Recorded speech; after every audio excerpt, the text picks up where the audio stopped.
užimam tikrai gerą ir aukštą vietą Lietuvoje.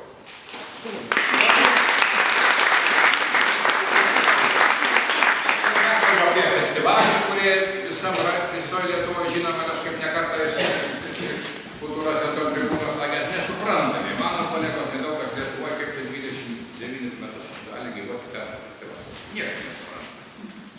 Reiškia, mes turim tokią taisyklę, turim viską.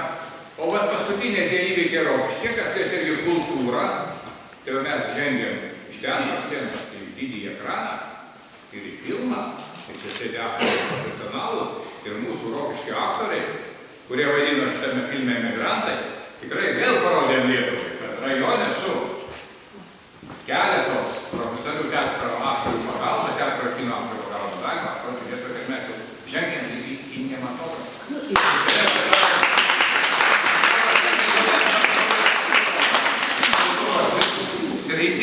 Ir matyti, kad šitoje vietoje sužibėti. Ir matyti, ne veltui šiandien tokia graži diena, lenkiu galvą prieš jūs visus. Žinau, kad ne taip lengva dirbti. Tiek ir kultūros centre, šitose kaimo bibliotekose, kultūros centruose, tolimuose kaimuose. Bet viskas priklauso nuo žmonių.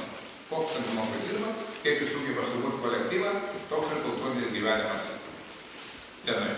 Tiesiog nesnei dalyvaudamas Lašų kaimo bendruomenės vienerių metų jubiliejų buvo tiesiog priblokštas ir nustebintas jų žimtų kultūros atgimimu, kapelą ir visų kitų. Nu, aš labai retai mačiau, kad elektro vargonų suderina su harmonika ir visi kroja puikiai dainuoja. Užteko šitame krašte pasiūlyti vienam žmogui, kuris pastatė jų žimtus matyti ir nelaikinai. Noriu atsiprašyti, kad vicemeras negali dalyvauti. Darbotvarkė yra tokia, nieko nepakeisi, tai kiek galėsiu, kiek sugebėsiu, aš atstovausiu.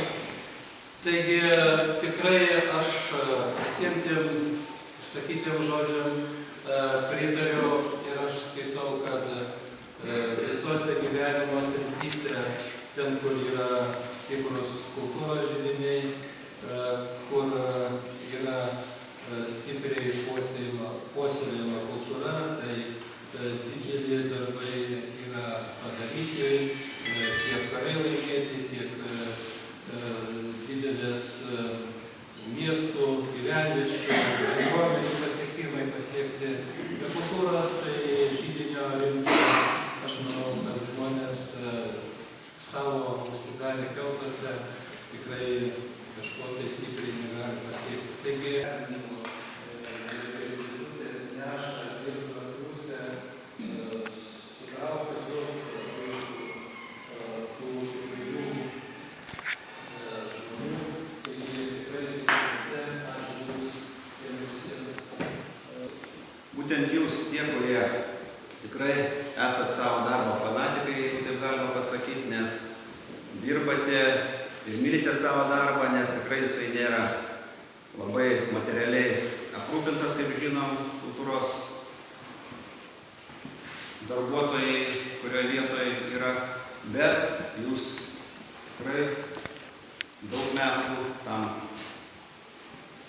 tai kultūrai atidavėt ir atiduodat ir manau, jūs dirbsite ir dirbate ir mylite savo darbą. Būtent už kultūrą, puikuojasi dabar laukiamajame, prie mero ir vicemero kabinetų ir tai, kad jie yra Rokiškyje, aš manau, jūsų visų dirbančių kultūroje, dirbusių kultūroje veteranų ir visos visuomenės pastangomis pasiektas rezultatas.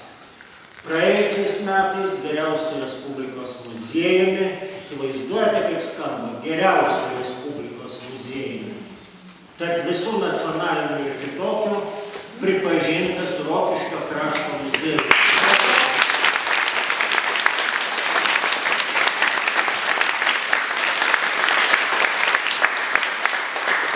Man malonu, kad tokių nominacijų mes sulaukėme jau beveik kasmet, jų yra iškovoję ir kultūros centras mūsų, ir kaimo kultūros centrai su savo aukso paukštėm, jie turi, ir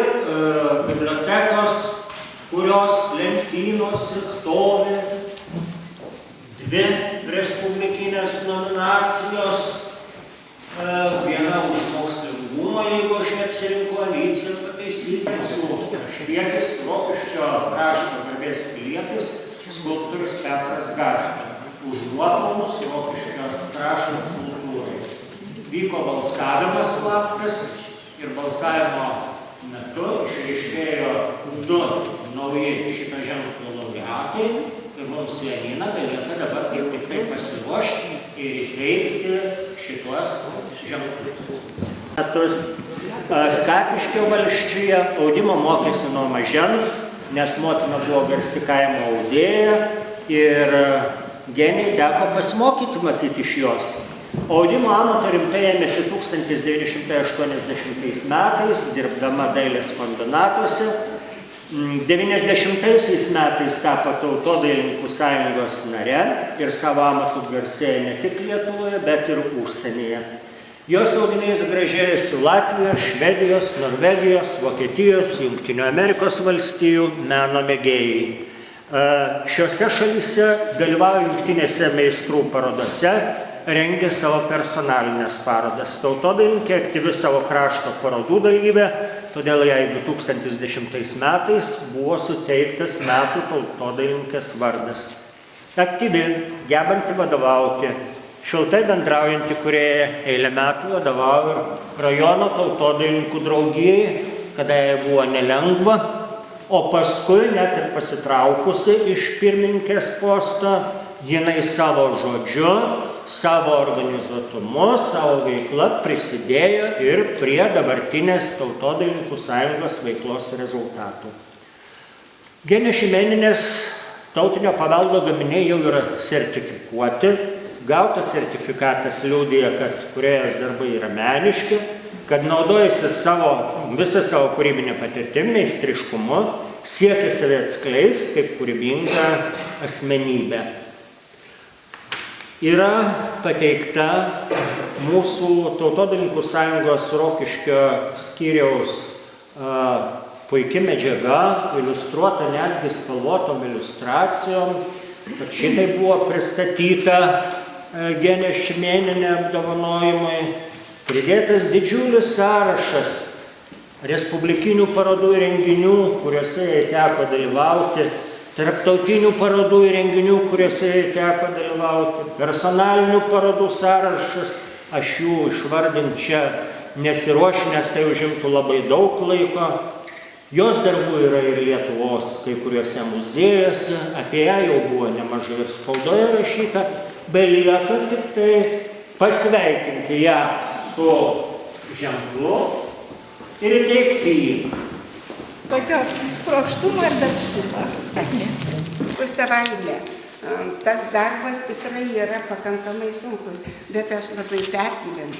Nes tie gedimai visi tikrai negal ir nepajėgčiau pasitvarkyti. Bet Rimantas sugeba, daro ir dar staklių padaro man. Taip, labai dėkinga. Nepamirškite, audėjėjas. Ačiū labai. Kuri šiandien dėl sužeidimo, kaip žinom, negalėjo čia atvykti, bet už tai yra jos dukra Aušra, kuri aš manau atsiims už mano apdovanojimą ir keletą žodžių apie Elvyrą Krasauskienę.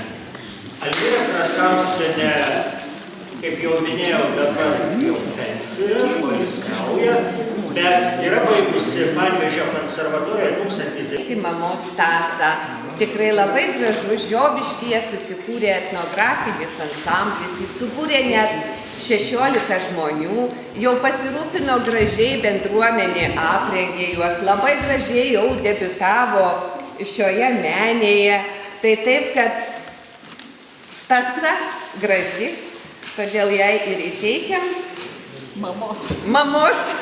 Žiūrėk, nenudėlų.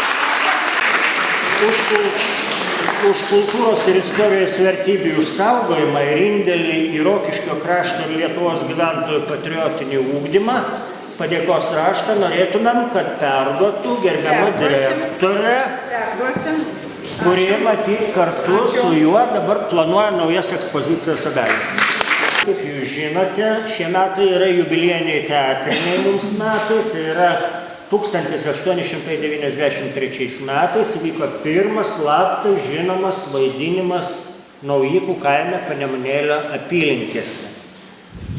Vienas yra žmogus, kuris surinko relikvijas menančias pirmuosius vaidintojus, audinių vietos pavyzdžius ir savo klėtyje įkūrė muziejų. Mes manom, kad šiais jubiliejiniais metais labai prasminga, kad šita padėka pasiektų Joną Bytiną, o atsiimti šitą padėką norėtumėm pakviesti Panemunėlio bendruomenės atstovą. Noriu pasakyti, kad noriu visų pirma pasveikinti su kultūrininkų diena, su mūsų diena ir padėkoti visom moterim, kurios čia susirinko, ir ne kurie vyram, kurie čia yra, jų labai nedaug, bet mes moteris, kaip visada ten visą kultūrą ant savo pečių, ir ten moteris, ir čia vien moteris beveik, tai kad moteris visų pirma jūs sveikinu už tą sunkų triusą, labai sunkų darbą, neįvertinta, neapdovanota, nei piniginiai, nei kitaip, bet aš manau, kad mes visos ir visi dirbom vardan tos Lietuvos, vien iš meilės, savo kraštui, savo žmonėm, savo kultūrai. Taip kad ačiū, kad jūs mane pakvietėt ir dar kartą jūsų šventė.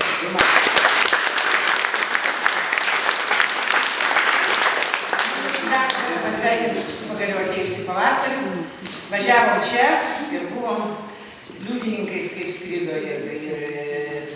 Kaip ten Kazimierai, kas ten skrido? Yeah.